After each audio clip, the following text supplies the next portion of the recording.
Olá, tudo bem? Em primeiro lugar, e mais uma vez, eu agradeço por você ter comprado o curso, por você ter adquirido esse curso. Fico muito feliz. E hoje é a nossa primeira aula, agora é a nossa primeira aula, né? Lembrando que você pode deixar sua pergunta no final, aqui na plataforma, que eu respondo para você. Se eu não responder por escrito, eu respondo de forma eh, em vídeo, porque eu acho que em vídeo pode ser até melhor o jeito de responder para você, tá bom? Bom, essa é a nossa primeira aula e hoje eu vou falar um pouquinho sobre a história da informática. Por que é importante a gente saber a história da informática? Porque tudo na vida tem um começo. O nosso curso tem esse começo de hoje. Quando você vê, você já está fazendo bastante coisa no computador. Seu trabalho você deve ter começado algum dia. É, Tudo na vida a gente tem um começo. A informática também é assim. E como que foi esse começo da informática? Esse começo da informática foi em 2000 anos atrás, quando se utilizavam os ábacos para fazer o cálculo das coisas. Você já ouviu falar da palavra computação? E computar vem da, da expressão calcular, contar. É, Pastores contavam ovelhas e eles utilizavam pedrinhas para contar ovelhas, mas era muito ineficaz, porque às vezes ele podia esquecer, eles começaram a utilizar essas maquininhas aí, não é bem uma máquina, né, mas essas peças, né, essas ferramentas para calcular. Então aí a gente tem os ábacos, que foram as primeiras coisas, as primeiras ferramentas utilizadas para contar, e, e auxiliava muito. Em 1617, por exemplo, John Napier, ele descobriu o algoritmo. Aí você vai perguntar para mim sim, mas o que é algoritmo? Algoritmo nada mais é que a resolução de problemas passo a passo.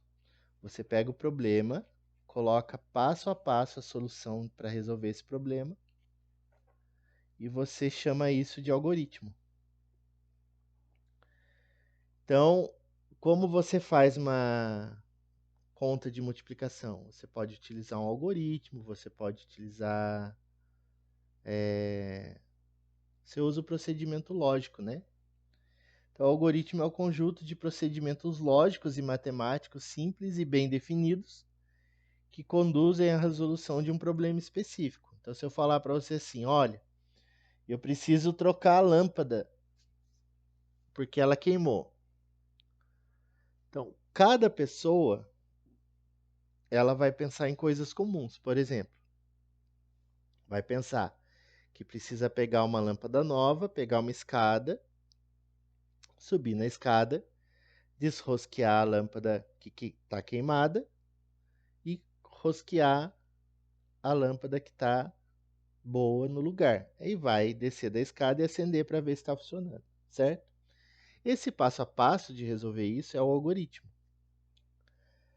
Porém, é, ele não tinha muita aplicabilidade na época, mas ajudava bastante as pessoas a resolver problemas, né? Mas em 1642, na França, um rapaz chamado Blaise Pascal, ele trabalhava com o pai na corte, né? O pai dele era juiz. E ele inventou uma máquina de calcular bem veloz que somava e subtraía números grandes, sem enganos. É essa máquina aí que você está vendo. Por que ele inventou essa máquina? Porque ele errou. Aí ele inventou essa máquina para poder fazer o cálculo dessa somatória muito grande. Mas ela só somava e subtraía. Porém, em 1680, ó, a gente está em 1642, a gente vai para 1680. Em 1680, esse senhor aí, o Gottfried Wilhelm Leibniz, Ele inventou uma máquina manual que, além de fazer adição e subtração, ela fazia ainda multiplicação, divisão e ainda encontrava a raiz quadrada dos números. Charles Babbage e Ada Lovelace, ou Lady Byron, como você queira chamá-la, né? Eles começaram a pensar sobre uma máquina que poderia ser um pouco mais automatizada. Essa máquina eles deram o nome de máquina analítica e ela seria essa máquina aqui, ó. E ela tem uma característica que vai acompanhar os computadores sempre. Todo computador tem essa característica. E eles pensaram nisso já na época deles, né? Em 1833.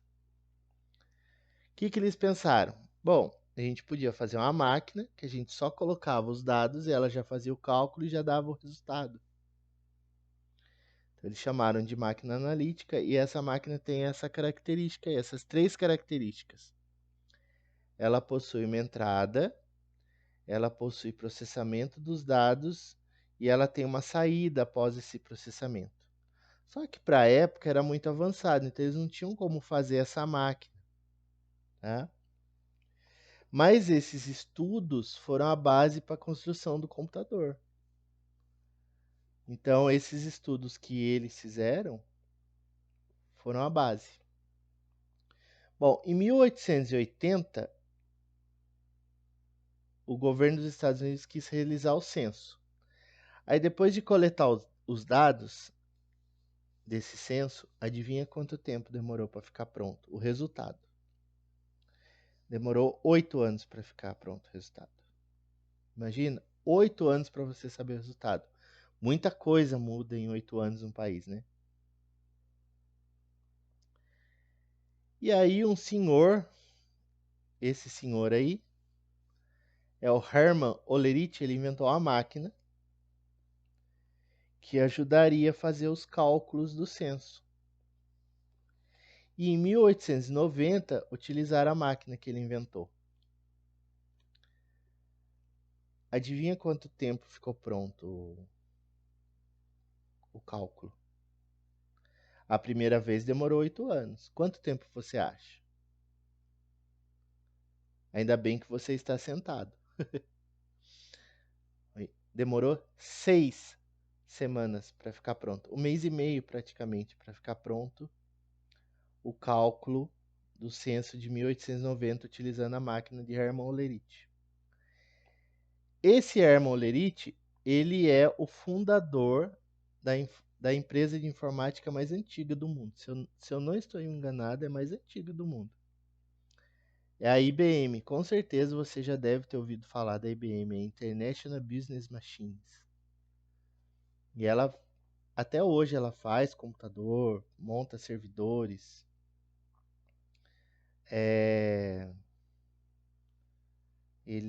Ela é uma empresa multinacional, né? Tem uma aqui próximo de Campinas, se eu não me engano. Tem uma sede dela aqui próximo em Campinas. Tem uma filial, né? Sede é lá nos Estados Unidos. E ela é uma empresa muito grande, né? Pode ver, começou com uma máquina de calcular.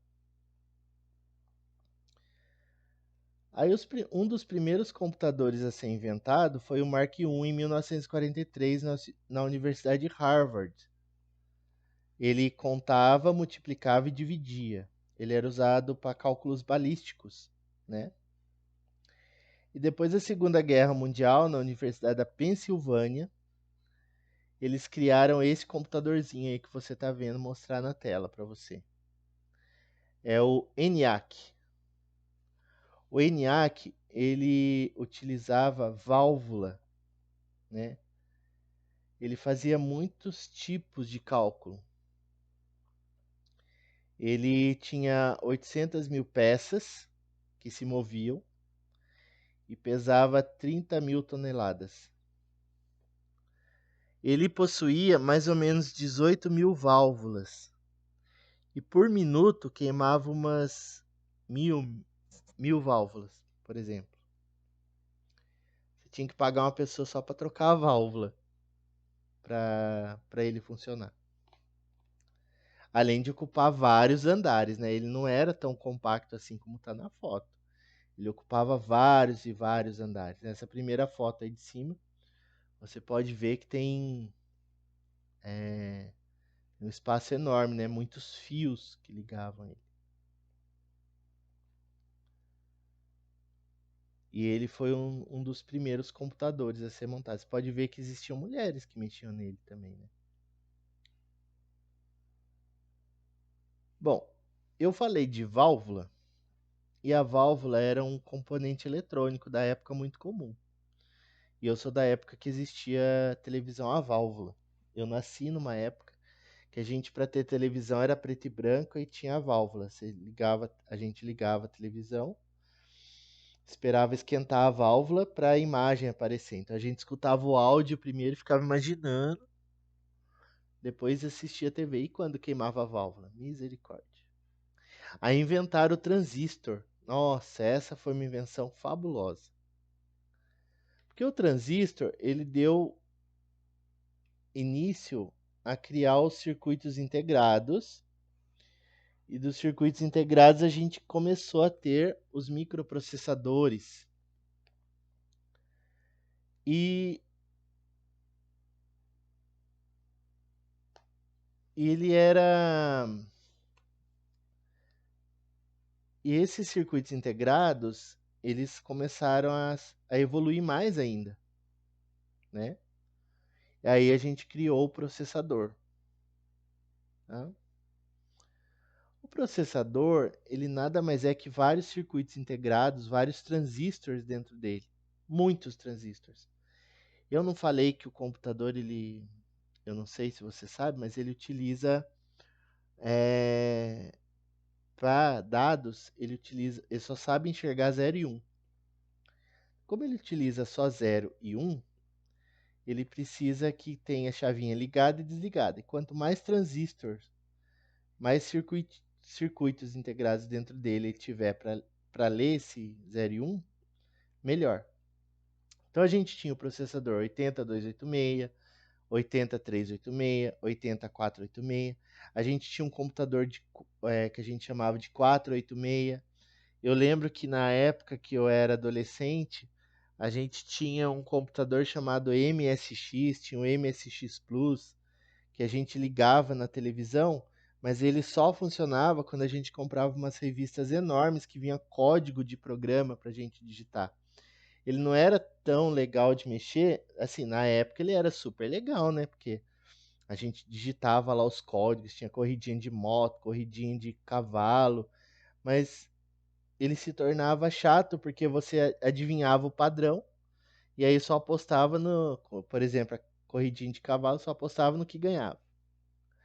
Mas o que importa é que esses computadores, a partir do 286, ele começa a fazer parte de uma tecnologia chamada AT, que é Advanced Technology. Advanced Technology, tecnologia avançada. Ele era muito mais rápido que o MSX, ele processava informação muito mais rápido, né?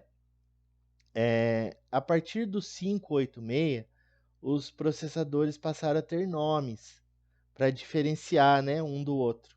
Então, o 586, por ser 586, a gente passou a chamar de Pentium. P-E-N-T-I-U-M, Pentium. Eu lembro que a gente tinha computador Pentium que vinha com a tecnologia MMX, que é Multimedia Extended, que vinha com caixinha de som, que o computador nem vinha com caixinha de som. Não tinha por que vir com caixinha de som. A gente teve também, aí depois do 586, que era o Pentium, passou a dar nome para os processadores. Então aqui eu mostro para vocês uma lista de duas fábricas que fazem processador. Tem a Intel e tem a AMD. A AMD, a tabelinha dela está um pouquinho mais antiga, que é difícil achar. Eu não consegui achar, mas eu prometo que eu vou atualizar essa tabelinha. Mas da Intel, então você tinha o Pentium, depois tinha o Pentium MMX, Pentium Pro, Pentium 2, 3, 4, D, aí o Core 2 Duo, que era dois núcleos, né? Como se tivesse duas cabecinhas pensando dentro do computador. Core 2 Quad, Quad vem de 4, então é como se tivesse 4 dentro do processador. Aí depois veio os Core i7, i5 e 9, que você utilizava para que você tem até hoje. Aí tem as gerações, né? Tem, tem os códigos, tem os processadores da quinta geração, sexta geração, décima geração. O processador do meu notebook, por exemplo, é Core i5 da décima geração. Quanto maior esse número, então i5, i7, i3, o i7 é mais novo, é mais rápido que o i5, que é mais rápido que o i3, e por aí vai. Ah, mas eu gosto da AMD. Você pode usar o da AMD também, não tem problema. Eu, André, gosto dos processadores da Intel, que eu acho que são os melhores, tá? Não quer dizer que se você não tiver Intel, você vai se arrepender. Não. É gosto. É igual carro, é igual comida, cada um tem um gosto, né? Eu gosto do Intel, tá? E, e tem essa listinha pra gente dar uma olhadinha aí, tá? Pausa o vídeo, dá uma olhadinha, veja. A AMD tem uma geração muito boa de processadores, tanto é que naquele filme B-Movie, eles utilizaram um processador AMD para colocar a textura no mel do, daquele filme. E eles utilizaram tecnologia AMD. E hoje em dia a gente tá evoluindo ainda mais, né? A tendência dos processadores é eles ficarem menores e mais potentes, porque eles estão conseguindo diminuir ainda mais a, a capacidade. Eles conseguem diminuir ainda mais o tamanho deles, mas com uma capacidade maior, né, de processamento. Então, essa foi a primeira aula, espero que você tenha gostado. Talvez ela seja um pouco meio chatinha, porque a gente conta um pouquinho da história, assim, mas não desiste, tá? Vamos lá para a aula 2, que eu tenho certeza que você vai gostar da aula 2 também, tá bom? Grande abraço e até daqui a pouco.